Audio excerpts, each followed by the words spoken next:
Good evening. I would like to call to order the Board of Supervisors for the town of Sevastopol on Monday, June 19th, 2023 at 7 p.m. Please join me in the Pledge of Allegiance. I pledge allegiance to the flag of the United States of America and to the republic for which it stands, one nation, under God, indivisible, with liberty and justice for all. Thank you. Seems to me that a roll call to establish a quorum would be in order. Supervisor Linda Waite. Here. Supervisor Mark Hain. Here. Chairman Dan Wolfel. Here. Supervisor Jeannie Vogel. Here. Supervisor Derek Daniel. Here. All right, everyone's home and here. Great. Meet and greet. Let's change it up tonight. Let's start with the videographers. That would be uh-oh. See what happens when we startle them? Larry Chapman, Sevastopol.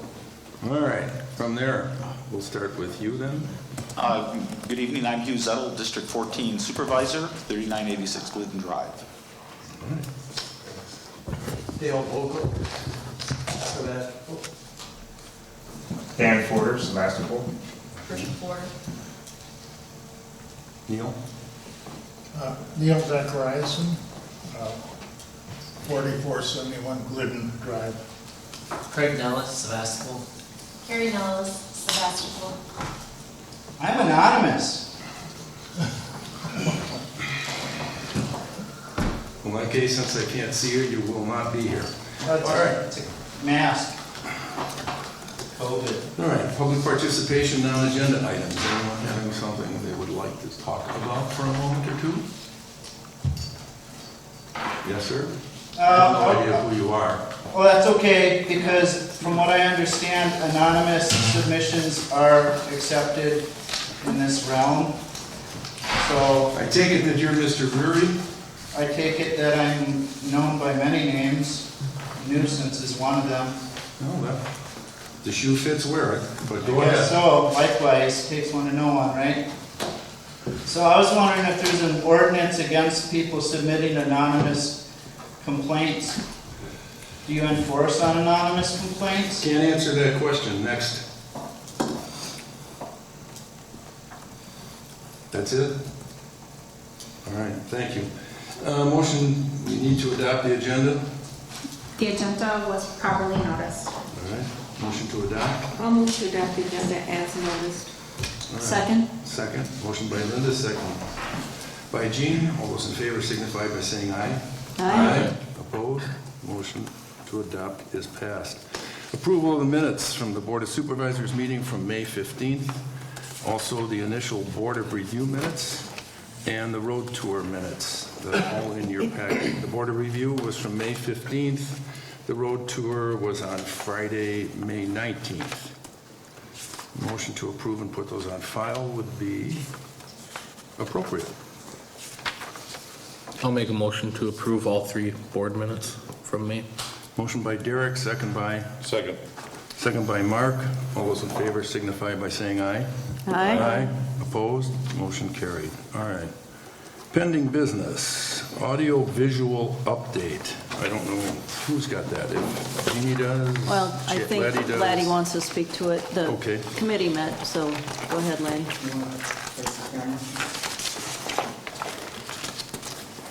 Okay. Everybody over there should have a copy of the upgrade proposal that I gave to everyone on the committee last week. And I could explain anything on there. I can try to, because some of you haven't heard me. Do you want me to, Jeannie, want me to summarize it, or what should I say? I think it's being that the committee already has addressed this, I think you maybe just focus in on where we're probably going to go with it, at least preliminary. It looks like where we're going to go, like at least interview Phil All right. Hendrickson, which is the lowest bidder, if you will. I'm sorry, what? Phil, Yes, Phil. Yeah. The quote that Phil Henriksen gave was the ones the committee seemed to like the best, but they had several questions about the itemization on the quote, and I had some questions too. So I spoke to Phil today, and he didn't really answer my questions, but he did say he would be able to come and speak to the committee on the 28th, which I believe is one of the next meetings, next Wednesday. Week from Wednesday. And he will try to answer questions there. That's about all I really know about that. Except that we'll probably, whatever we do, will be filtered through whatever he tells us if we decide to use his quote. To look at, and when we looked at the number of quotes, there seemed to be a lot of extra, maybe equipment that might not be necessary. Phil seemed to keep it down to a more minimum amount. Well, that's what we'd like to do. Right. The quotes varied from $7,000 to $20,000. The more elaborate ones, I'm sure, would have more, they do have more equipment, and they might do a better job. The question is whether we want to pay that kind of money for that possibly slight improvement. Well, being that we have 13,000 with a little more in the budget, probably not. Okay. So, Can I answer anybody else's questions as far as I know? Because,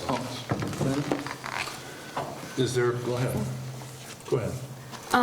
This is the first time I'm seeing this tonight, so I haven't really had a chance to go through it, other than the first couple pages, and of course, the numbers are jumping out at me. So I do have a couple questions. Phil Hendrickson, is he local? Where is he from, Laddie? Phil is based in Michigan area. Okay. Quantum, of course, is Sturgeon Bay. Yep, local. And the other company, Arrow, Arrow. is Appleton area. Okay. Okay, and you, like you said, we've got quite a range here from 7,000 up to 20,000. Yes. So in layman's language, can you tell me why one quote is so much higher and why that would be beneficial to spend that much money? Well, the highest price quote would involve replacing more equipment in this room and adding more things that could be useful. I feel that all the quotes would provide an adequate upgrade for us, but the quantum quote, which is the most elaborate, would probably be the best choice if price were no object. For example, the lower quote, I believe, used the same speakers here and the same microphones, and the other quote said those are substandard. If we replace both, it would improve the sound considerably. However, the Phil Hendrickson quote does include new mixer and amplifier, and that would also improve our sound quality in some ways that we cannot do now.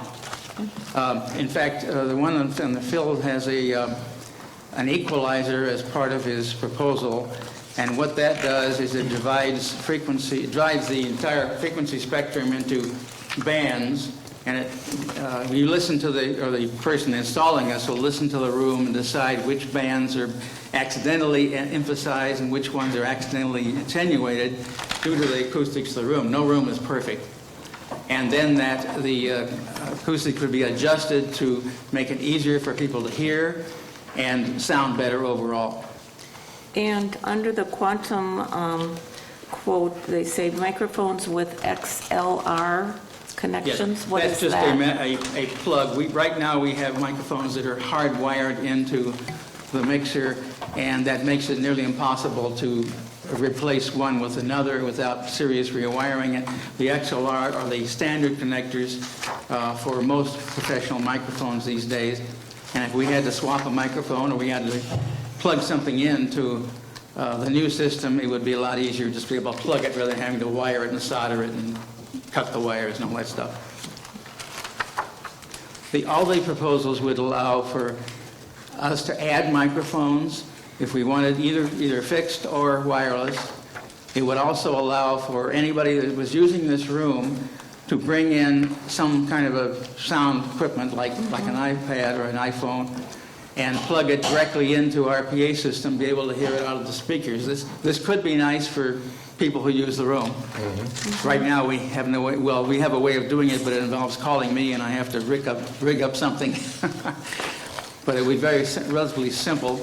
And these all proposals include either they include an iPad or we'd have to buy one to control things, because an iPad would allow me to sit over here and control each individual microphone. If I felt that someone was not speaking loud enough or too loud, I could individually adjust it as needed. And the same thing goes for someone in the audience. See, these are somewhat fixed. I can speak louder, but if I wanted to make someone sound a little louder, I'd have to come up there and tweak something at Amy's knees, and I don't think she wants that.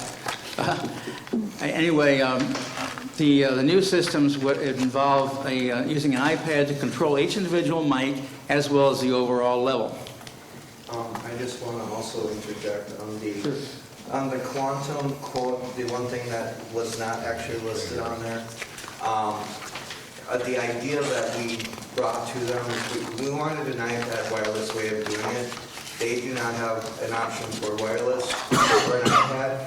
They actually want to create a touch panel built into the wall.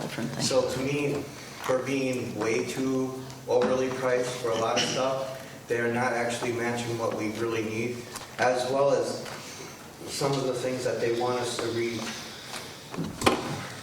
redo is our networking. Why do we need networking redone? It makes no sense. I honestly wish we could get more explanation from them why they want redundant or stuff that we're really not asking for, except for selling things to us personally. Well, one of the things is and we talked about this in the meeting, quantum, it indicated theater, sound, music venues, that sort of thing. There's also a lot of labor involved, that sort of thing. It seemed like we could work with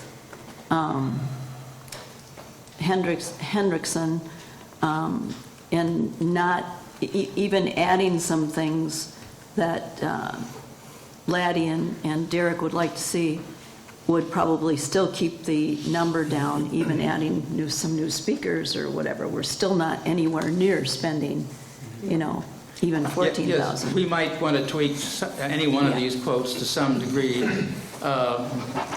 after talking to these people, because there are many options, and some of them are not expensive, so.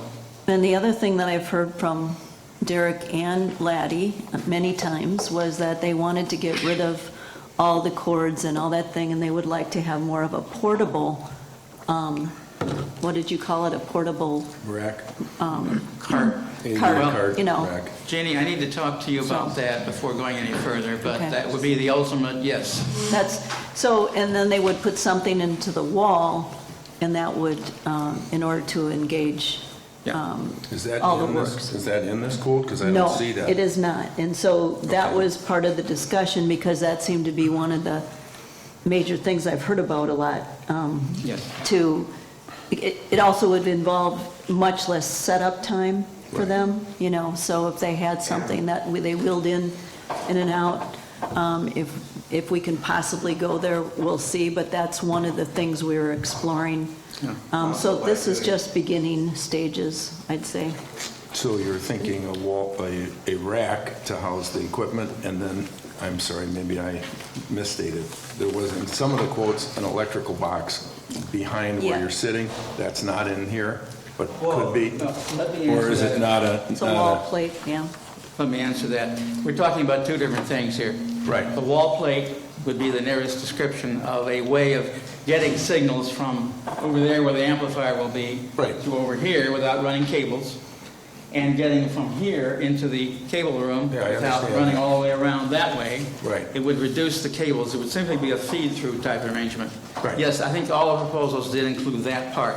Okay, because I didn't, maybe it's in here and I guess I just didn't see it. Well, he may not have itemized it properly, but I talked to every single one of them about that. We may have to tweak these quotes to our needs and make sure they provide exactly what we want anyway, so this is only a starting point. Right, exactly. Yeah, so that, to me, it sounds like We have more work to do. Quantum gave us everything, The Cadillac, and yes. Hendrickson gave us what we were asking for. More or less. More, so, we're not comparing apples to apples at this point. I don't know exactly what was Instead of giving asked. us our wish list, it's giving their wish list for Yeah. us to buy. So, I have one more question. that's all right, you can is ask the there- question, because my glasses fell apart, I have to get a Do you want me backup to pair. try to fix them? No, all right, I'll grab another pair out of the car. For either, any of these quotes, is there also an annual monitoring or maintenance fee that goes, once the equipment's here, No. we're good to go, or is there an annual No, there's no, checkup? They all offer a 3-year there's a warranty. warranty. Oh, okay. And there's also a manufacturer's warranty on most products, which would be in addition to anything that the installer would do. There is an annual fee to consider if we're using an iPad, which is, it costs, you have to get an iPad or an Apple account, which is a few dollars a month. It's not really that much to worry about, but it is something that was not itemized in here. Okay. Well, I mean, it also, from what I gather with, when you get an Apple account or whatever, that's free to use. I mean, only where there's monthly or yearly rates if you want to do storage upgrades, which we wouldn't need. For the one project, I believe that was Hendricks, I think. Yeah, Hendrickson. When you do buy that one mixer, that includes the connectivity for the iPad. I believe it comes with the iPad app, so you wouldn't have to necessarily, like, sometimes you have to buy like the software and either do like a lifetime subscription or like a yearly or a monthly. I believe that part of the software is built into the price of that equipment, from what I understand. I think you're right. But that's the sort of thing we need to clarify. Yep. And what is the time frame on this? I mean, I don't think we have a time frame. It's just some project to get done. Yeah, reasonably soon this year. It took a while for the quotes to come in. would this come around at budget time then, when we do budget planning, if you're going to need additional funds? I think we have. Well, we is it put funds. 15,000 or No, we have 13,000. We have 13. We're Yeah. good to go on that. Yeah. I'm sorry, I had to skip out for a pair of backup glasses. The wall outlet would require an electrician? That's Well, another I don't question, think right? so, because it's not so much electrical power. In fact, I don't think it would any. Right, but I mean to run the wires to the box from wherever? That should be part of the installation, because Quantum does all their own their audio, cabling. yes. Okay, so you're going to clarify that It needs to aspect? be clarified. We should clarify that, you're absolutely Okay. right, yes.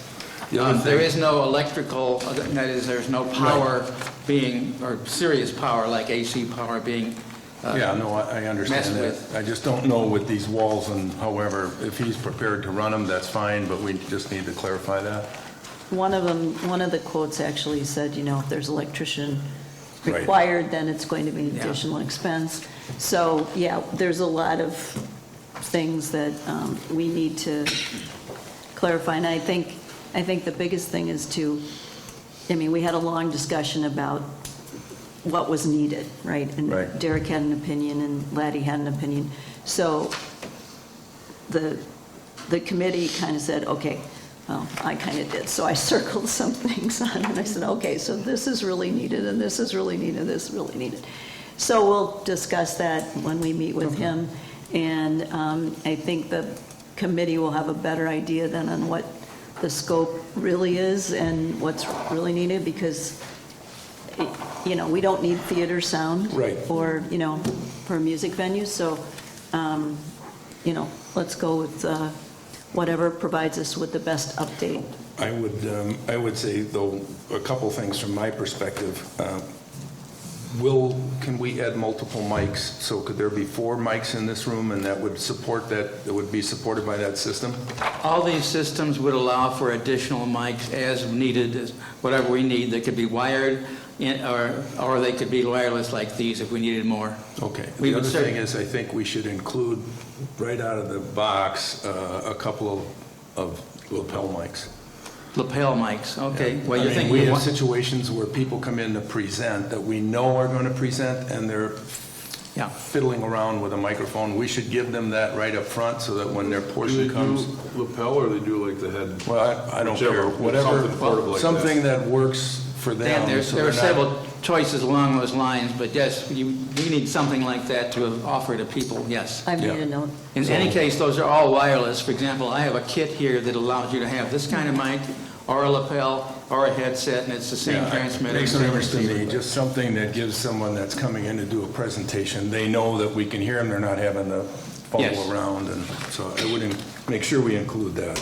That's a relatively minor add-on, but all these systems do would allow for additional microphones to be plugged in instead of having to strip a wire and solder it and wire them in. Yeah, I mean, I think, buying a couple of additional mics and a couple of lapel mics to have them when we have an annual meeting or we have a crowd in here and not running around the room with a mic would be a good idea. Well, I'd like clarification on the speakers too, because this first guy, feels like not, that they're fine, and then the other is like, no, they should be updated, so, Yeah, I you can- know. What are, on his, it says optional new EV speakers, what's that? Well, EV is Electro Voice, just a brand. I was saying we could reuse these speakers when I had them come in and look at the equipment, but if you think they could be improved, the sound could be improved by new speakers, we would consider that too. But he only has two, so he thinks two is enough for this whole I'm room? not, we don't know why he did We that, don't and I know why. didn't ask him today, but he'll tell us when he's here. It may have been a mistake, or maybe he had some idea that I... Is he coming to the town board or coming to the communications? He's coming to the communications. Committee first, yeah. Yeah, and we'll, But you're welcome to join us, Mark. Unfortunately, I have a job and I can't come at 1 o'clock in the afternoon. no. We could arrange exactly. we could arrange to have you, no, you don't 1 want o'clock Eastern time. to. All right, any other comments? You mentioned walls, so they're aware that the exterior walls are cement and some of the interior walls are also cement. That shouldn't make any difference for our purposes. Everything we're doing here is interior. And by the way, there is a pipe underneath from up near Yeah. Amy to in the cable room, Right. which can be used for some of this wiring. As well as there are some plates that are already Yeah. like that small plate just above Oh, right. Yeah. the projector screen. There are actually four. They can always, and run things that way. They're- There are 4 plates, and I think there are conduits behind it. Is that Correct, yeah. I Because think it was, when this building was built, it was planned to do improvements in the future. So there was predetermined stuff that we were going to. Yeah, the guy that worked on that really knew what he was doing. That would be you, Mr. That would be me, yes. Yes. Sorry. Well, I Thank think you've had some advice from me, Dan, because I suggested we have cameras. I agree. I was just, Who's back? We have to pat harder here. Yeah. Holy cow. all right, give it to Laddie. I passed it. All right, anything else before we move on? All right, hearing none, let's move on to road work. Thank you, Adam. Thanks. Thanks. I'm going to back up just for a minute to the road tour recap that's in your handout from DCHP. And this was Randy and I that went around and went through all of the different roads that we had identified as potential candidates for some form of repair. And I'll talk more to that, but I just want to, if you haven't read on page 2, roads needing further review and their recommendations, these were as a result of our input, which is, for example, Rock Ridge, take nothing, no action at this time, replace a culvert here, replace a culvert there, just different actions that we did discuss, everything that was on the list. And so I just wanted to make sure that you were aware of that. Tree trimming, some of that's going to go to the county, some of it's going to go to Acorn to resolve. The one intersection, or the one road, Brower, off a rip, that was just buried in cedars. Amy contacted that owner and told him that we were going to do some serious tree branch removal, and he's okay with that. So we'll schedule that in the fall. So I just wanted to talk to you about those couple of things. As far as the bids, which we received from Randy on last Wednesday. And now these bids, as you remember, we had him break them down into sections because we don't expect to spend all of our money on one road. You can go through the different bids. If someone has a question with respect to each section, please speak up. What I did just to make this process just a little easier was I took the roads that I thought would get us closest to our budget and still impact the areas that need replacement. And we don't have to follow these, I'm just putting them out there so that we have a discussion point. And the first one is West Whitefish Bay Road from Matthey to 42, and this is going up and down the hill past the flying tractor, where the road is pretty well chopped up. So that came in at $155,000. And we all know East Dunn Road has been a problem, and we broke that into multiple sections. But in the first pass, I would recommend we go with East Dunn to Pond Road, and that's $170,000, and that would be pulverized. No, the reason I would recommend that, if you go in and look at the individual sections of Dunn Road, and then you take a look at the culvert that needs to be patched and/or the bridge, I shouldn't say bridge, but the concrete, what do I want to call it? The concrete culvert right by Pond Road. If we did that, if we did not go all the way to Pond Road, we'd pay another $9,000 to fix that as an interim fix. So it's his suggestion that we just go right to Pond Road. That cost will fall inside the overall bid. We don't have to spend an extra 10 grand basically to get it fixed. That moves us to around $326,000. And then we'd like to take a chunk off of Matthey, and the easiest one there is Matthey to Jarman, which would be another $68,000, putting us in at $395,000. Our budget's $400 or $400 a little over. And the last one is Harder Hill, and that's we were going up the road, and if you remember, the right side of the road had a huge swale in it. So the recommendation there would be to wedge that and then pave it, and that's $38,900. So that would bring us to roughly right $434,000. Now, Harder Hill, his recommendation is we go the whole route. We have some extra money, we could do that, or we could stop at the top of the hill, which would trim a few bucks out of it. So, depending on where you go. But that would bring us in at $434,000. And he's recommending pulverizing versus milling. Gives him more flexibility with the road and gives us a better surface. Now, those are just, all I simply did is compile them to try and get somewhere close to our plan. If you want to pick and choose a different one, I'm open to that.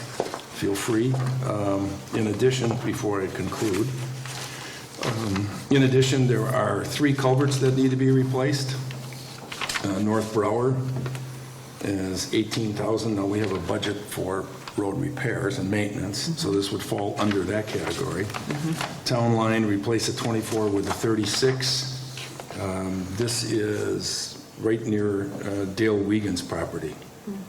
And there's a problem there because the farmer who farms the north side of that road manages to get all of the debris on his field, laying in the field, and then we have a rainstorm and it flushes into the gutter, or into the culvert, and the culvert's blocked and it floods. So we're recommending, with Randy's input, a much larger culvert, which, by the way, when we do a 36-inch culvert, we fall into the category of cost sharing with the county culvert aid program. So these 2 estimates would be 50% less because of county aid. Nice. And then the last one here is a separate one, which he uncovered just before he gave us the bids for East Dunn, which is done between Weber and Pond. And originally, he came in with a 42-inch culvert. We're going to drop that down to a 36. That'll make about a $3,000 to $4,000 decrease in that.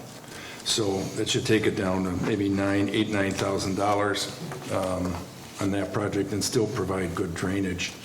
So in that situation, we'd be roughly right around, what, 9, 7, 16, 23, 24,000. So we would be well below our maintenance, and we still have some maintenance to deal with. Hey, Dan, are we guaranteed that they're going to do those with the aid? Can the Yes. county say we don't want to do that? No, Wait. that's guaranteed. Okay. It takes them a long time to get it to us, but they do, it is guaranteed. Okay. So we had one of those a year or 2 ago. Last year, Was and it we last year? received the payment this year. Yeah, it only applies on culverts 36 inches or more, and some of those culverts are undersized. So, at any rate, that's my take on it, and we can discuss how you might like to do it and where to go. So, Well, Harder Hill, just do the whole thing, because otherwise we got a section off and stuff like that. So it's not that big a deal to just do the whole thing. I'm with you. And how much did he say that would be extra Yeah, to do the whole thing?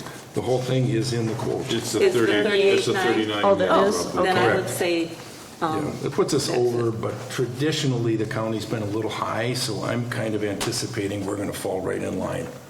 Can't guarantee that, but I think that's the case. and then when I added up all of East Dunn from 57 all the way to Bechtel, I came up with 310,000 for the whole, that whole strip. Okay? Did you come up with a different number? Because some of these are sort of duplicates, right? No, What, What he's- 57 to Weber is.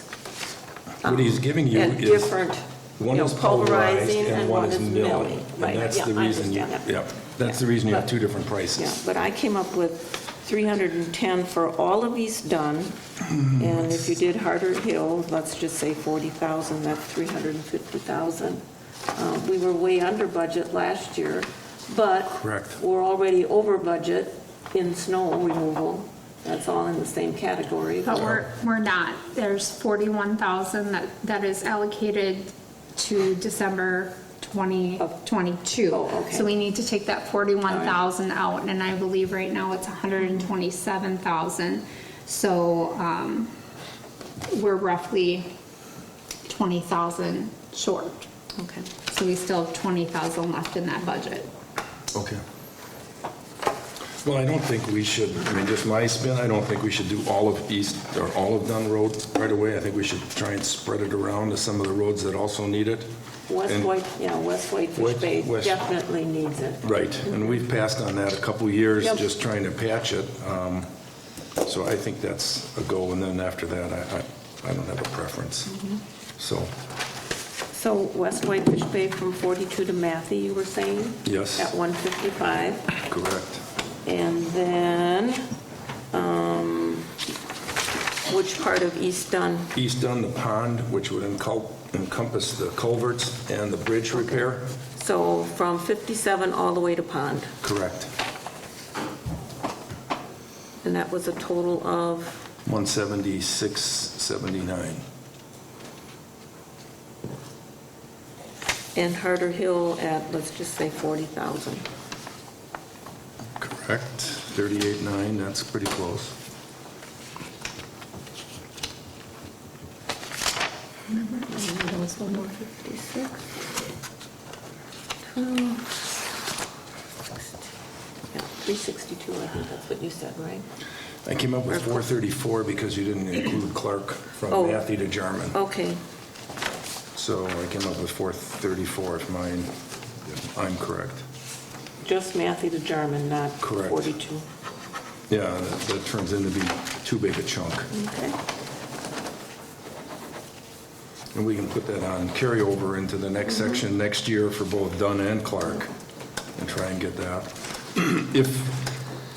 If the county comes in under, I would turn around and have them go out and do some crack filling on some of the roads that we've previously done. So, So you had included that comment from Wisconsin Towns about monitoring new projects and following up with crack filling, their recommendation. So I think we should I keep think an it's a eye on good one, that. yeah. you know, Amy, is there some easy way for you to track the roads that we've done to try and catch this stuff year over year? The crack filling piece? Is there something in Well, the, I could go back on the Whistler. I mean, the Whistler shows and just us. manually create a list of roads? Yeah.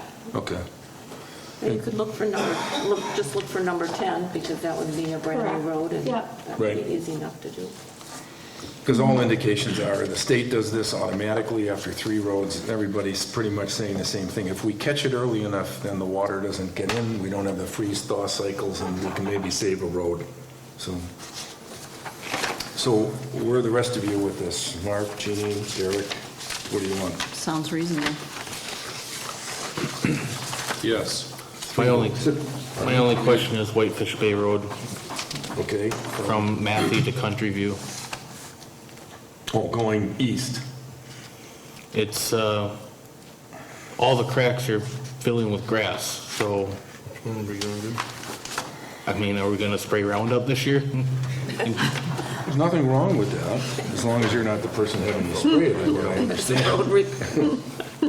That's good, Derek. Well, I think, I hear you, I mean, there's obviously that road needs some work, but I think the worst section of that is going down the hill past the flying tractor, where we really have a choice of doing one or the other. I don't think we can do both and still attempt to make any progress on Dunn. And that's been a sore point to a number of people over the years. And by the way, on Dunn, from 57, that's just going to be paving the roadway. We are not doing any of that shoulder area. Yeah. Okay. So, we're in agreement on what we're going to do? Harder Hill to me seems like a waste personally, because there's like 2 residents on there, 1 residence on there. 4 or 5. But I think the problem there, Mark, is you got this Oh, I swale know, on the right I work side. there every other month. So those people are calling in you every other month? You're wearing down the edge No, of the road? they talk about other things that they see out their front windows. All right. Other than that, we're going to move ahead. Anybody want to make a motion to do that? We'll just have it official. All right, I'll move to approve the road work as discussed, and that would include West Whitefish Bay from 42 to Matthey, Clark Lake from Matthey to Jarman, and East Dunn all the way from 57 to Pond Road, Harder Hill, as estimate, or based on the estimates we received from Door County Highway Department. That's from Whitefish Bay to, what is that, Windermere? No, Bluff. Harder Hill Harder Hill is is from from Bay Shore Heights to Bayshore West Heights, Whitefish to West Bay. Whitefish Bay Road. Okay. All right, motion by Linda, second by? Second by Mark. All those in favor signify by saying aye. Aye. Opposed? Okay, motion carried. Thank you. Let's move on. Do we need to do the culverts, or is that, Culverts will go under our normal maintenance budget, so that won't be a problem. we don't need a motion for that? No. Okay. It'll just be like filling a pothole, which Derek gave me the list, which I think you have. Yeah, So that's most good. of them are filled already, unless there's new ones that have popped up. Yeah, well, this is good. Thanks for doing that. Did you guys look at the one right at the end of Matthew? It's actually on Matthew, in front of Peter Selka's driveway. It's like a sinkhole. They filled the one that's right on the edge of Whitefish, on the T intersection. It's like a sinkhole. I think possibly the culvert may have a hole in it. On Matthew? Yeah, it's right at the end of his driveway. You want to eyeball that? Yeah. That's a pretty fun one, because you're slowing down that stop sign and you drop down right there. It's right in your right tires.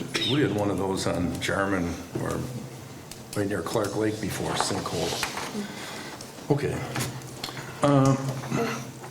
Yes. The sign replacements, this is a go. Yes. We're going to turn that back into Randy and let him run with that. I've had some people ask me about replacing their E911, the green road sign. Yep. But with the county anticipating to redo the entire county over the next couple of years, maybe you can address that, it would be kind of senseless, because they would have to pay for a replacement. You get the first one free, but a replacement they would have to pay for, right? Correct. So, I've done the same thing. People have asked, and I said, I know it's on their plans to do it. I don't know if it's this year or next year. I know it's like $2 million, isn't it, for the whole county? Yes. So I can. You cover add that to the during your comments, piece? yes. Okay, great. Thanks. All right, we're going to spend a few minutes on our broadband status update and where we stand with bug tussle. And forgive me for reading what I have prepared, because it's fairly complex, and I want to make sure that everybody's on the same page with this, because it is a significant change from where we anticipated being just a few weeks ago. So as a backdrop for the benefit of the audience, we entered into an agreement to use Bug Tussle as our internet supplier. We did our due diligence and concluded it was the most cost-effective solution for the town. Our progress on moving the project forward was delayed at the request of Bug Tussle, who had multiple towns in Door County that were considering them as a potential ISP partner. There were potential economies of scale for our town, and as a result, we supported that delay. Over the course of the next 60 to 90 days, many of these municipalities either selected other vendors or were not far enough along in the process to make an ISP choice. During this same period of time, we continued to move forward with Bug Tussle, but incurred the following problems. First area we ran into were communication issues. Follow-up became close to non-existent on any questions that we might have had, whether they were written or verbal. I had to contact the company owner directly to obtain any feedback on any of our concerns or communications. Execution. Their company grew from 50 to 200 people in a year, and it's my opinion, and I think the committee's, that they just didn't have the infrastructure to support their rapid growth. Too many things slipped through the cracks. They had to withdraw from 5 PSC, Public Service Grant Awards, due to errors during the submission process. This means they were awarded the money and were able to go after the project and had to go back and say, keep the money, we made an error, not good. We had a grant application that was in during this time frame. Our grant application was denied, although Bug Tussle said it was not a result or had anything to do with these grant withdrawals. It is our impression that the grant errors impacted our potential PSC award. Cost disparity, probably the most significant. Their vice president, who responded to our RFP, adjusted the RFP price based on reduced residences versus vacant land. He copied in the other executives who apparently never read or were made aware of the revised cost structure. This cost delta was over $2 million, and obviously not acceptable. In follow-up meetings with company executives, it became clear that they were unaware of this lower cost RFP and indicated that this executive was released a few days after he updated our RFP. Financing. After repeated conversations and Bug Tussle assurances that the bonding options presented to us were feasible, we reached the conclusion that the model proposed was not financially possible with town governments versus county governments. This was the vehicle we used for repayment of the loan guarantees. Frankly, our last conference call with them was a disaster. They never followed through with the recommendations of the committee to look at alternative methods to adjust the cost within the RFP guidelines. They never contacted any of the parties that we suggested they partner with, such as Sturgeon Bay Utilities, Wisconsin Public Service, Wisconsin Electric, or AT&T, as viable partners that could reduce the cost of buried cable. The end result is we terminated our partnership and we will reissue the RFP. The single greatest challenge will be how the project is financed and what it will cost. If we proceed, it will be financed totally through tax levy without reimbursement by any ISP, at least as we know it today. We expect to send out the revised and updated RFP next week and look forward to a response, I believe, in August, roughly, right? July. July 28th, I'm sorry. I'm a month ahead of myself. I probably know a lot more. I can't necessarily summarize it all, but if someone has a question, I'll be happy to take a stab at it, and/or Jeannie, who is part of this process. Obviously, we are tremendously disappointed in what happened with this. We really felt we had a good choice, made sense. We had a public meeting or public hearing with people sharing a recommendation, which took a long time to develop all of this work.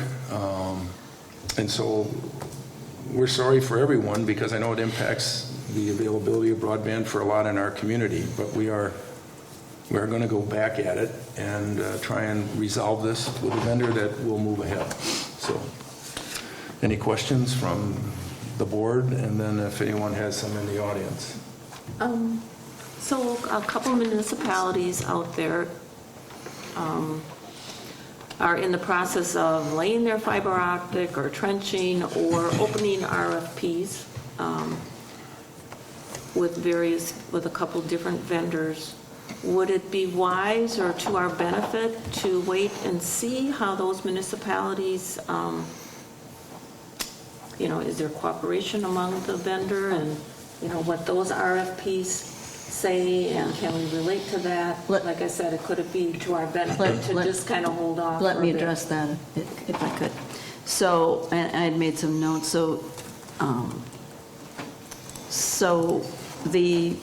there's a number of communities that appear to be moving forward. Bailey's Harbor was really kind of the first one to set out, and that was in '21. And they partnered with Ensight, and they were awarded a grant in June of '22. As of now, there has been no fiber strung or buried. The grant was a year ago in June, so. I know they're working on, because I was at a meeting this morning and the trenchers were all along the ditches. They might be trenching something, but according to what I've been told, they have the project that goes to Bjorklanden. Yeah, I can address that trenching. Most of the trenching that went past the town hall up through Jacksonport into Bailey's Harbor, that's all infrastructure for Bertram to basically support their infrastructure for Door County broadband. Yeah. So. That's all middle mile. They're having, Bailey's Harbor's having a real problem with make-ready costs, because, their intention was to string a lot of fiber, not bury it. And Clay Banks has verbally chosen Bertram. They had a meeting this Friday. I don't know what's happened. Nassawappi has verbally agreed to go with Bertram. As far as I know, nothing, I don't know where that is right now.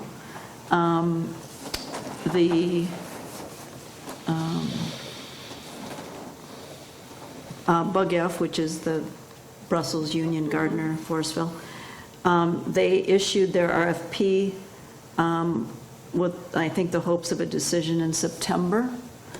Jacksonport actually is probably the most progressed now of any. I just spoke to the chairman of that committee, Rob Edmondson, and they're going with Frontier, of course, we know that. And they were awarded a grant in this last cycle of $500,000. They actually don't officially have a contract signed with Frontier, because there's a few things that needed to be tweaked or whatever, so he anticipates that that's going to happen within the first couple of weeks, or next couple of weeks. So actually, other than the island, and that's an electric co-op, they're the ones that have made an extreme amount of progress. But other than that, town of Sturgeon Bay, I haven't spoken with anyone there, but Hugh probably has a general idea what's going on there. Yeah, they're evaluating two ISPs. Bertram is one of them. Hometown Fiber out of Minnesota is another one. Yeah. So, I think the approach that we should take is we get right back at this. We had bids before from others that, we chose Bug Tussle for a number of reasons besides the price. But I think that we have a good opportunity now that, Bertram has moved forward on their own to bury a lot of fiber. So, we're certainly going to reach out to them and probably AT&T and a number of others that we did before. And the time frame that we're meeting as a committee on Wednesday, so we will look at the RFP that Hugh has been so kind to tweak, and look at the time frame that we have, we think will work for them to get back to us, and then for the corresponding back and forth that we do in their questions, and then we respond to the questions. There's all a time frame of that. We are well versed in that now. So I think that we can make this process move along. And my goal is of course, for this community to have high-speed, reliable internet. And I will do my very best, along with the committee, to do that, to put a plan in front of this board that we can say yes to. So, so we begin our work again on Wednesday. Any questions from the board? Anyone from the audience? Derek, did you have some comment? I asked you to hold for a second. You answered it. Basically, it was in response to why who's all trenching for the fiber. It basically was virtual. Okay. They did find some rock up by Bailey's Harbor. I don't know where that came from, but it appeared out of the ground. All right. We're done with that. We're going to move on to the short-term rental discussion. And in your packet, you have quite a bit of correspondence between Amy Flock, our attorneys, between Mr. and Mrs. Fortner, who are here this evening, with respect to their licensing for their short-term rental. What I have in here for your benefit is so that you become knowledgeable about this. We're not here this evening to discuss the ins and outs of where they stand, except to share with you that they have violated our ordinance for almost 2 years, or over 18 months or so, roughly right. And we are going to schedule, if you agree, we are going to schedule a hearing at a later date in June. And Amy, was it the 28th that we? 29th. Pardon me? 29th. 29th, sorry. Okay. We're going to schedule a hearing for June 29th, at which time to discuss all of the detail that's in these documents and to make a decision as to how we are going to proceed. The options, of course, would be denial of any future permits that they might request, or a monetary fine and/or a denial of future permits. It's open to us at the hearing to decide what direction we want to proceed with this. I scheduled it for June 28th because we had to meet the deadline for 15 days for a public hearing. 29th. 29th, I'm sorry. I wrote it down, I still say the 28th. So we can schedule that tonight. I did that in the event that the Fortners decide that based on whatever action we take, they desire to re-pursue a license. If that's an option available to them, they would have a day or two to do that, to get it accomplished, so they are grandfathered in under the current ordinance. All right? So really, the function this evening is to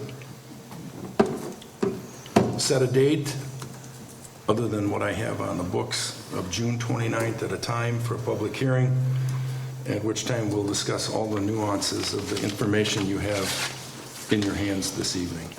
Point of order, our last name is Porter. Porter, sorry. Must be these alternate glasses. All right. 29th at 6 p.m. Pardon me? 6 6 p.m. p.m. All right.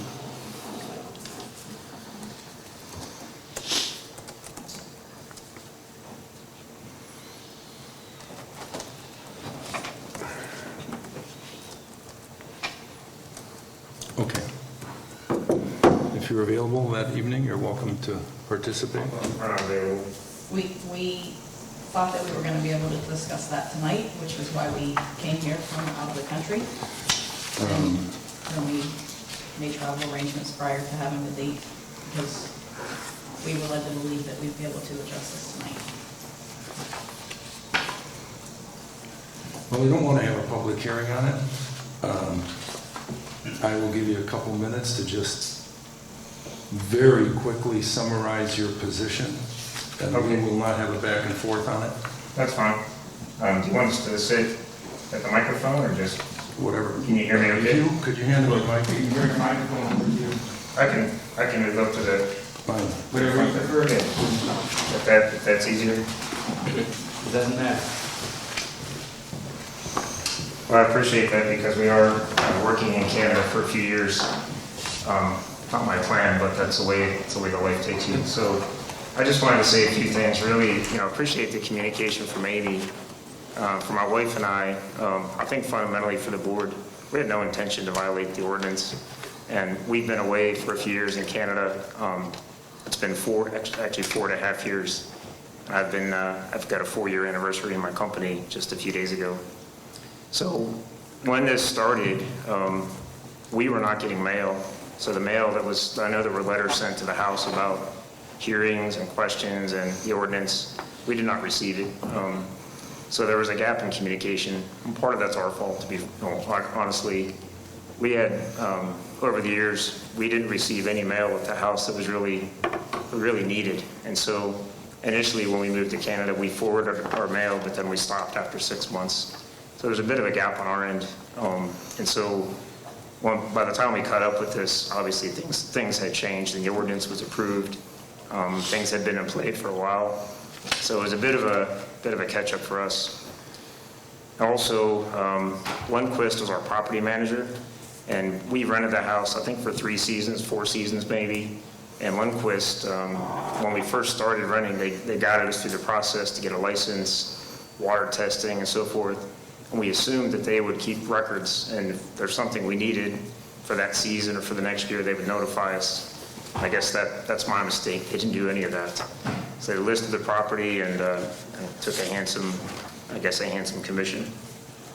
And just to be brief, on our end, we've discontinued our rental operations. It's not beneficial to us as owners, quite frankly. It benefits the community more than it does us. And if you sit down and do the math, our only intent was ever to just to help maintain the property. It's our home, and we're working away for a while. We just wanted it to be lived in and maintained. That was all. So we've stopped rental operations. Lundquist has ejected us from their website and the business, and we are owner occupied going forward. So since we're working away, the house will generally be empty, other than when we're here for vacations or long weekends, that kind of thing. So my request is, we're not going to apply for a permit to rent.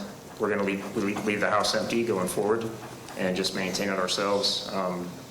And so my request is, if we can, we would accept a denial of the ability to rent in lieu of a fine, if that's acceptable to the board. But like I said, we had no intent to violate the ordinances. That was not our wish or desire to kind of circumvent any rules. Okay. All right. Good enough. Thank you much. We will have the hearing on the 29th at 6. And correspond with you the following day, wherever you might be. Amy has your phone number? I have your phone number and email, yep. Okay, great. All right. Thank you. Appreciate that. All right. Moving on to nuisance properties, authorizing the town clerk to issue cease and desist letters. This came up as a result of some communication with the town attorney in terms of one of the nuisance properties that we identified during the road tour, which has been an ongoing issue in the town and with the county. And in the discussion, if you read our ordinance, and I gave you a copy of the ordinance on page 3, highlighted, abatement by court action. It says the town, line 33, the town board may at its discretion direct the town clerk to take one or more of the following actions. Number 1 is a written order of cease and desist, the public nuisance. Number 2, cause to be issued and served a citation in violation of the ordinance using a 30-day window. 3, have the town attorney draft a formal complaint. We've done that with one of the properties already. Or 4, another one, draft a served formal complaint of the public nuisance using Wisconsin statutes 823. So Amy Sullivan wants us to make sure that we authorize that at a town board meeting so that Amy can be directed to do that, as well as issue citations. And the citations, our ability to issue the citations was something that came about 4 or 5 years ago when Randy Nesbitt was our attorney. And we actually have a citation book, I believe. Maybe needs to be updated, but nonetheless, you have one. We do. So we'll unfortunately end up putting that to use, I believe. So that's really the gist of what we're here to discuss this evening. Anyone have any questions relative to that? Otherwise, a motion to give her the ability to execute the abatement by court action. That paragraph would be what we're after. What is the paragraph? Did anybody object? Pardon me? Did you say, does anybody object? No, I did not say that. Okay, I thought you might have said that. No.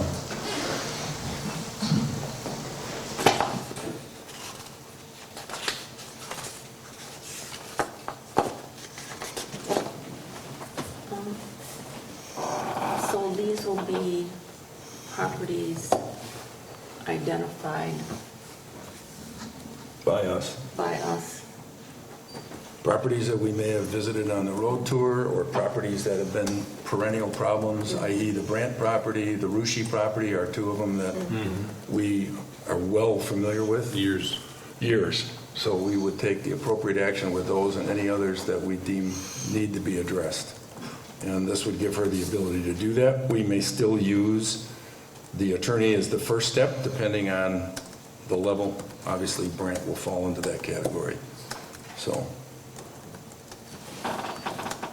And that way, I would keep Amy out of the loop and, you know. well, she'll be involved in it. Right.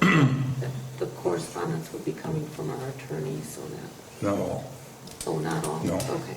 No, the initial 30-day window would come from the town clerk.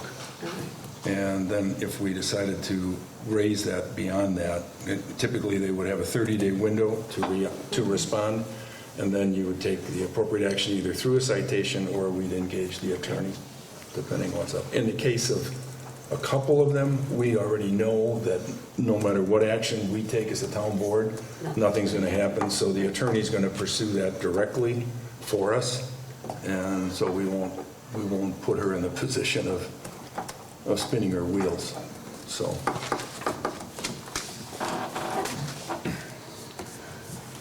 questions from anyone? Otherwise, a motion to enable this would be the next move.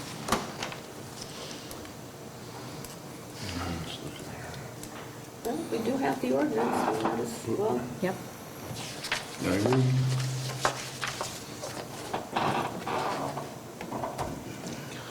And the motion is, or was, or will be.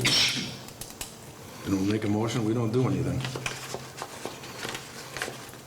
I'm trying to get the words. yeah, Go ahead, all right. Linda. Read. I guess I'll make a motion that we proceed in accordance with our ordinance number 022011 on the regulation of outdoor storage on sightly premises and hazards, and just follow the course that is outlined in that ordinance on properties as identified. Okay, we have a Does motion. that sound about right? Yep, sounds good. Do we have to add something about having the town Yeah, authorize let's Authorize add authorizing the town clerk to to issue those? issue a cease and desist order. So I'll make a Agreeable to second you? with that, authorizing the town clerk to issue the cease and desist letters. Okay. We have a motion by Linda, second by Jeannie. All those in favor signify by saying aye. Aye. Opposed? Motion carried. All right.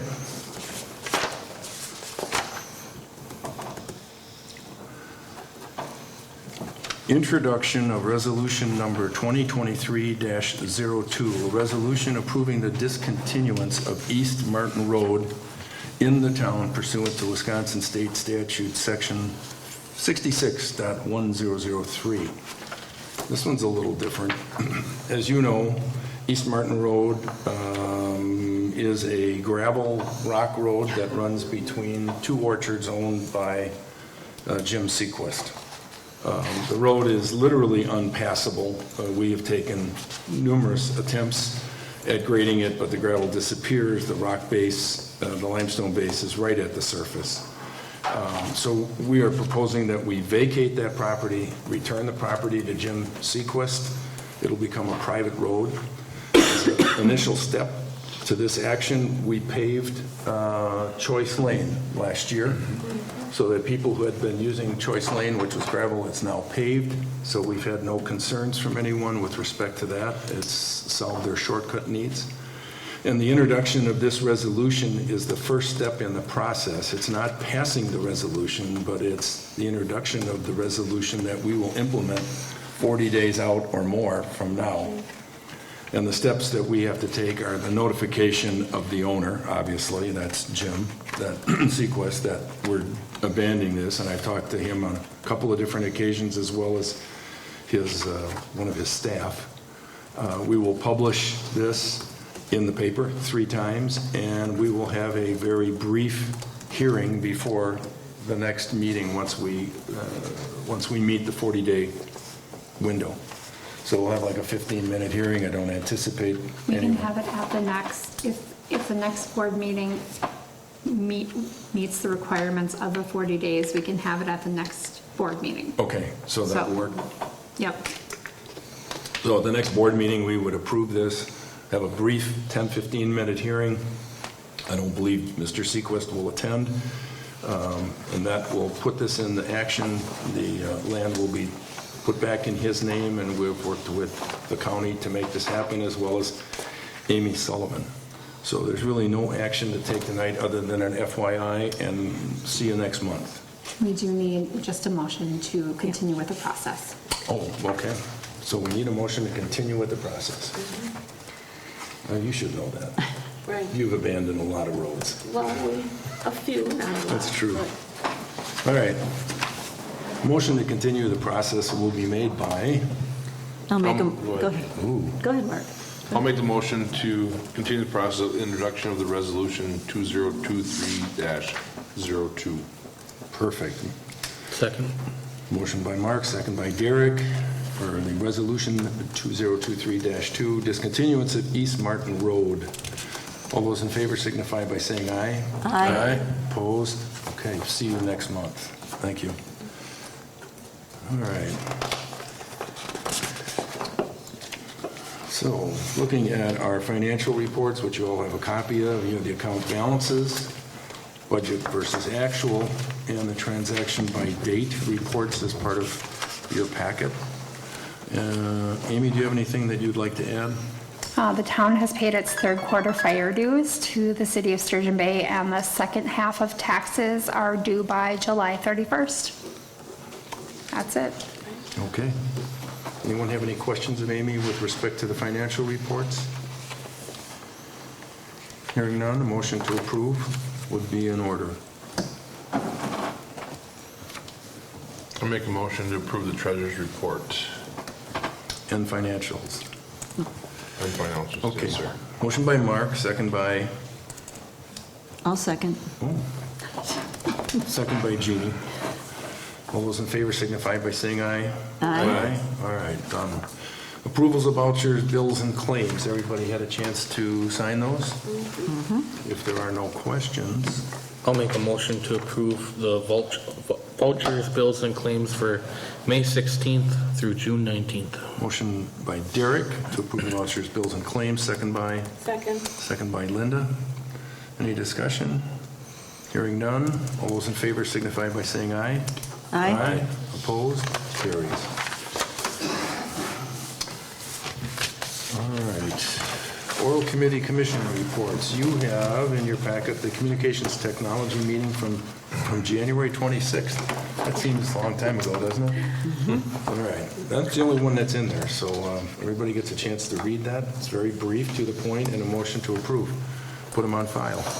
I'll move to accept the minutes and place on file. Motion by Linda, second by Second.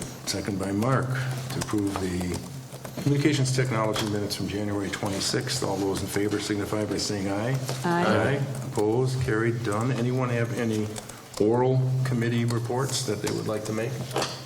I did attend the annual meeting of the Door County Tourism Zone Commission, which was last Thursday.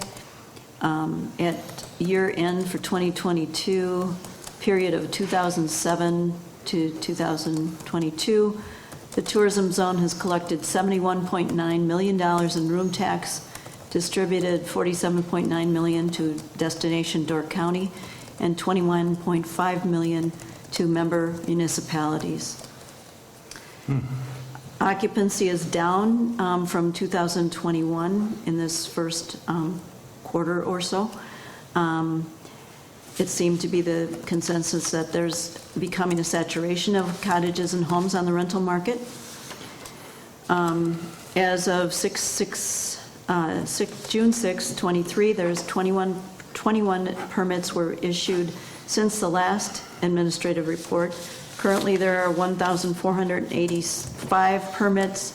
There were 1,387 in 2022 at this time. How many were Cycle there? year. I'm sorry, 1322 versus? 1,387 in 2022 at this time. Okay. 1,485 Wow. as of the 6th. Okay, thank you. And then Destination Door County did a presentation there as well. Talked about the Community Investment Fund, which the next cycle is July 6th, and that'll be every 3-month type cycle. And they also mentioned that they did some marketing piece in the Pulse, the last Pulse. I don't think this past Friday's Pulse, this Friday before, because being that this was the Thursday meeting. And they have also sent a 2-page newsletter to all municipalities with the goal to do that twice a year, and they'd appreciate any feedback. And they sent, did they send out that survey? I filled out a survey for somebody at Destination, I think it was Destination Door County. Yes. It was in connection to, yeah. Okay.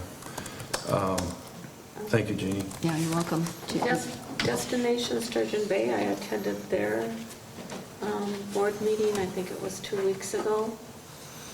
And again, requested that we get some exposure with regard to the dairy breakfast and the threshery. And the results are? Let's see. Overwhelming or We're promised underwhelming? a podcast. It is on their website, but the link takes you to the Jacksonport Business Association. Great. Really? Really? After all Right you said underneath about the Cape Jackson. Point, right underneath Cape Point Park, along into the Jacksonport Well, town? it's listed under upcoming events, at least the dairy breakfast is, and the link there takes you to Jackson. We should send them a map. Well, And is it time to think about our own business association? I know we brought this up several years ago. I think there are a few people in our town that might be interested in helping us getting that going. And the thing is, okay, it's supposed to be tourist related, but, okay, Jacksonport Business Association, Sister Bay Advancement Association, all of their funds do not go toward tourist-related activities that I know of. well, your note to me, you indicated that nowhere had you found anything saying we had a 3-year commitment. I'm not an attorney, but from reading it, it doesn't say a 3-year commitment or contract. Years ago, I think it did say, effective 2008-2011, but I did not find anything I that, agree with her. That was the contract, the paperwork that I signed last September, October? But it doesn't say anything about us being in it for 3 years. It doesn't, it's not ironclad. actually, it says no changes will be made until 2023. I believe I saw. I can take a look at the paperwork again, but everything I looked at, Pull it and send it off to Amy Sullivan. okay. let's let her ask for her opinion on it.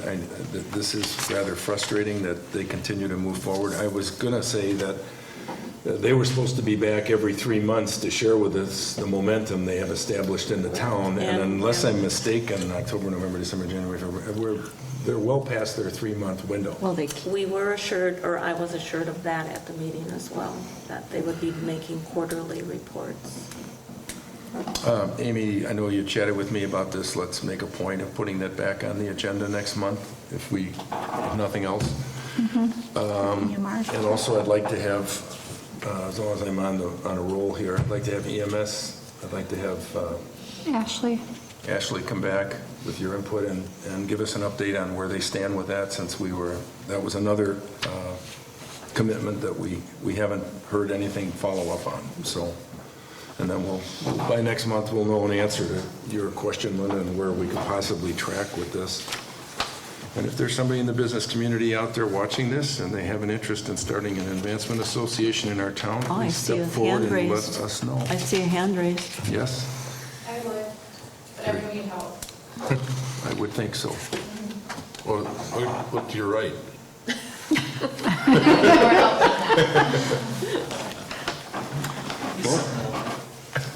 I mean, that would be, Gary, that'd be an interesting thing to pursue. I mean, the real thing is to try and gather business people in the community that would support it. I mean, you won't have an issue with us in terms of forming it. We tried to do this, 7, 8 years ago, sent a letter to every business in the community and got zero response. Now, back then, just as a footnote, we had $20,000 in marketing funds available.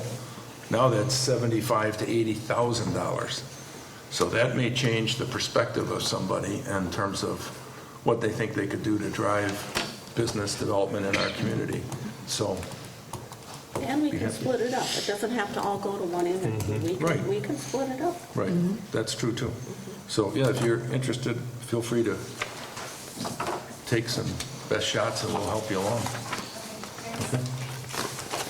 And they don't all have to have farms. Okay, it's a nit, but you don't have to. Okay, good enough. We'll come back at this stuff next month. So, which brings us to the county board report. District 14 Supervisor, Mr. Zettel, the floor is yours. Thank you, Mr. Chairman, and thank you, town board supervisors and Madam Clerk for taking some time to share with you the goings-on at the county board. This summary was graciously sent out by Amy to you in your packets relative to what went on in last month's county board meeting. I'm going to just highlight a few things. Number one is there's going to be an effort to look at groundwater sampling protocol and a new screening contract that was signed. This is beyond the normal kind of well sampling that's been going on with UW-Oshkosh. This is now looking at potential emerging contaminants such as pharmaceuticals, forever chemicals, and it's going to be over a period of a number of years with a firm called GCA Geoenvironmental.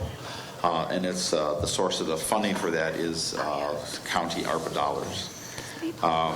Other items of note is the county board passed the ambulance services agreement for interfacility transports with Door County Medical Center.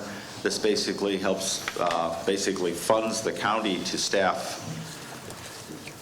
4 EMTs, paramedic, and also a billing person, and basically the county will, and a rig, and its primary role, because with the county's primary services to do 911 is to do 911 services with that rig, but they will also be doing interfacility transports. And as part of that process, the county will be made whole on all those costs, plus the county will be made whole on any cost differential for any transports where the county is not fully reimbursed. So there basically is zero net impact to taxpayers in this process.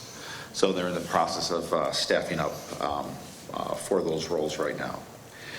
In addition to that, they're on the ordinance side, I think I reported there was some effort to basically remove any references and ordinances relative to radio towers, communication towers, where the county had its own ordinance. We're basically striking those, and that was approved in this past month's meeting, since we're basically going to just revert to the state. The state has prodigious regulations in this space. Plus, there's been a lot of changes when you think of 5G, fixed wireless, all those sorts of things. The county could just never keep up with those ordinances when they first established them in the late 90s. So we're basically going to revert back to have folks follow the state regs. What I'd like to talk about next is last week's highway and facilities meeting. And Laddie, if you can put the map up, please. We had a discussion on Gordon Road and Highway 4257. It's almost, it'll be 12 months next July, where I first presented this relative to, try to work some solution and gathering some data, starting with the Highway Safety Committee meeting. Tad Ash basically brought back a proposal. And on that first slide there, you can see they would do a couple things. One is they would have a right turn only from Gordon Road to go southbound, eliminating the ability to do a left turn lane. As part of that, the state required the county to put an acceleration lane on the southbound lane. So that strip, going on the southbound there, that was a requirement the state put on the county late last year. And part of that increased the amount for that work. Tad also noted that because of rerouting traffic and eliminating the right-hand turn, there is some work that needs to be done at the intersection of Gordon Road and Old Highway Road to make it easier for trucks to turn. So that's that little red marker there. If you go to the next slide, please, Laddie. The other work that needs to be done, this is Egg Harbor Road. So the turning onto Egg Harbor, onto Old Highway Road from Egg Harbor, that intersection there needs some work, both for the right turn as you're going westbound on Egg Harbor Road, and also on the right-hand side for the shoulder for people to drive, for people trying to turn left. If you drive that shoulder today, if you have a four-wheel drive, you got to make sure you have it in four-wheel drive so you get out of some of the potholes on that shoulder. So they're going to redo that shoulder as well, widen it, repave it. And as part of that, the county had approved last year for this initial project, when we first talked about it in July, $100,000. So there's a resolution on the books for that $100,000, but to do the acceleration lane as well as to do the other work on the shoulders there, it requires another $152,000. So unanimous vote out of the Highway Committee was to take that to Finance with a recommendation to provide the extra $152,000 in funding. Finance Committee meets tomorrow, and I know we have a great stakeholder from on the county board from the west side of Sevastopol that's on the Finance Committee, so I know Supervisor Vogel will take good care of us there. And with the anticipation that it will be on the agenda for the June county board meeting, which would be in a week and a half. So according to Tad, the state does not allow counties to do work within the state right-of-way between July 1st and Labor Day. So we can't do the right turn lane, but he can do all this other approach work.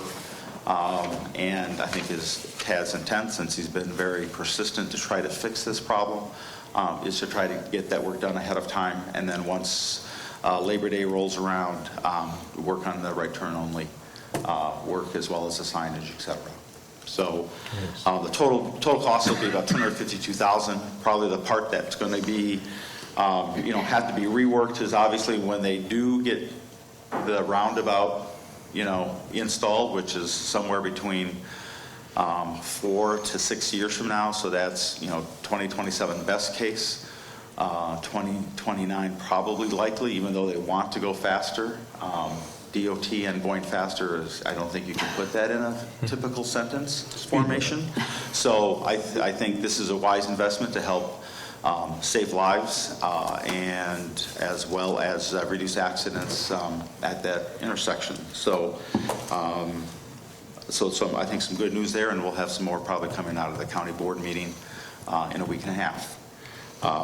Relative to the question that was raised earlier about E911, as you know, I'm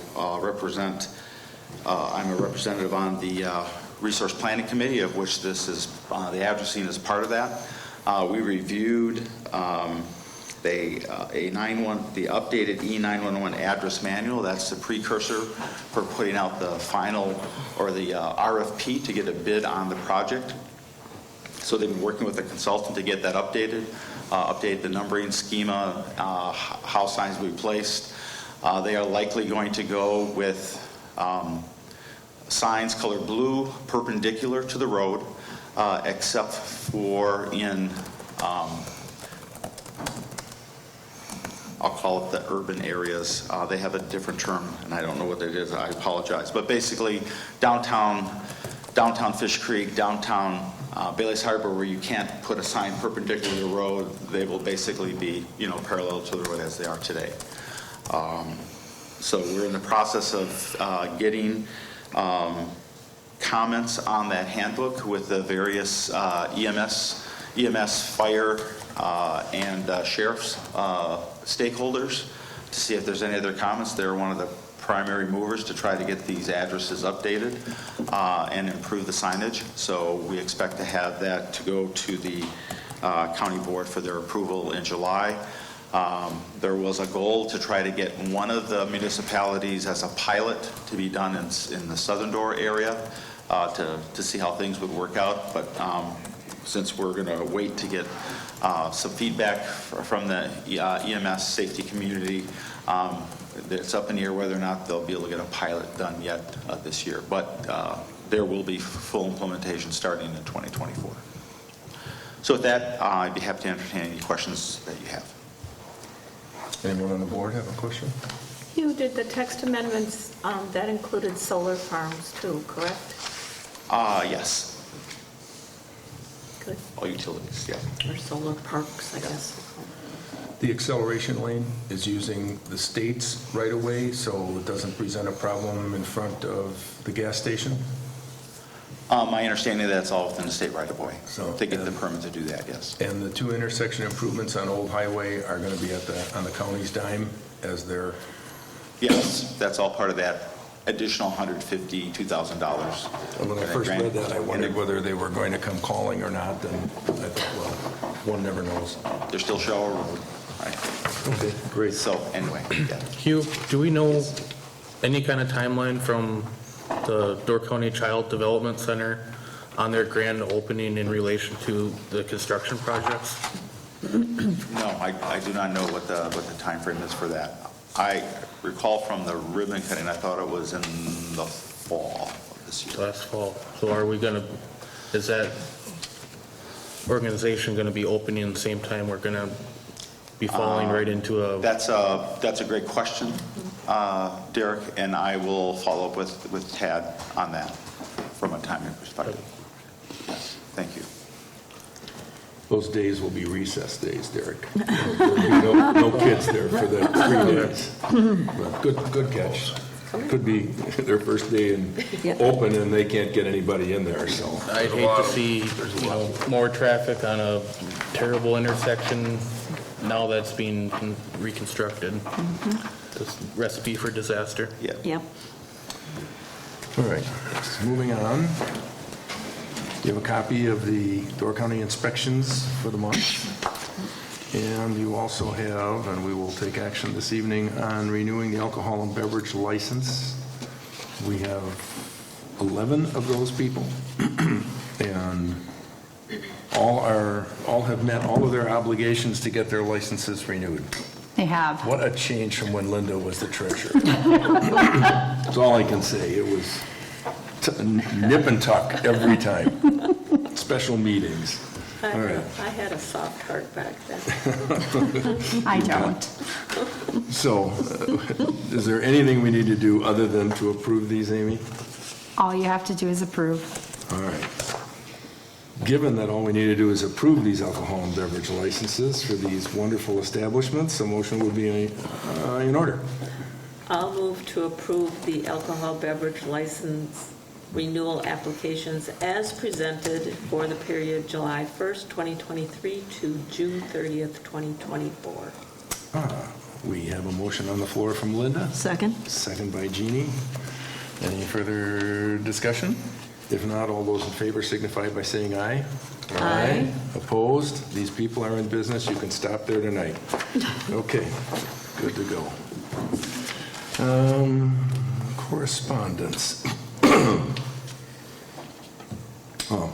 This is the once-a-year application for the Door Century 100. You've got it in your packet, and the map that they are going to use, the route for that event. And they've done this numerous times.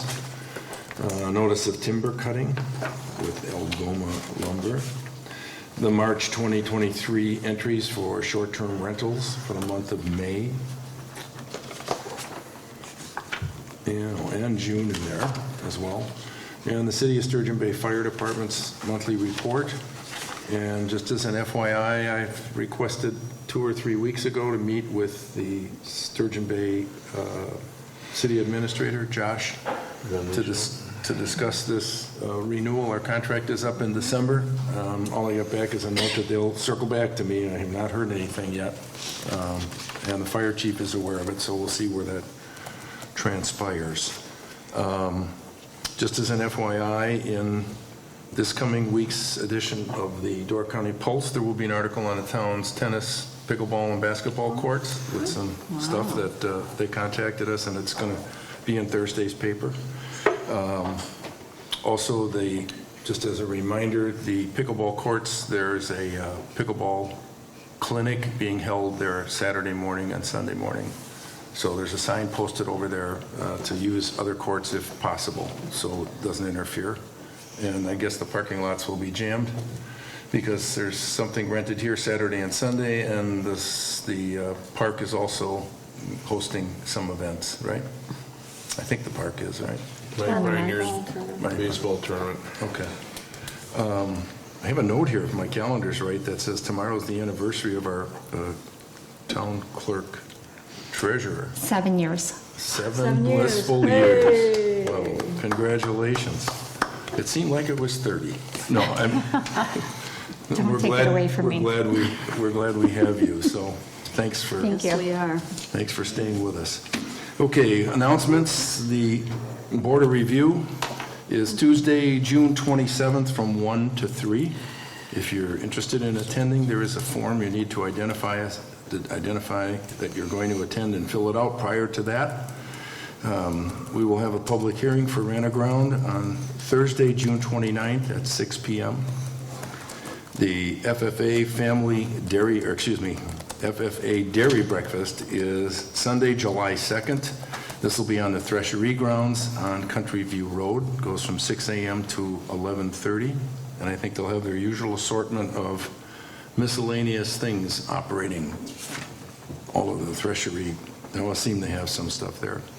Our next meeting will be July 17th at 7 p.m. And that's all of the announcements for tonight. Does anyone have anything else? Otherwise, it'll be Derek's favorite part of the meeting. Motion to adjourn? Pardon me? Motion to adjourn? Did I hear that? Second. Motion to adjourn. Motion by Derek, second by Mark. All those in favor signify by saying aye. Aye. We are adjourned. Thank you.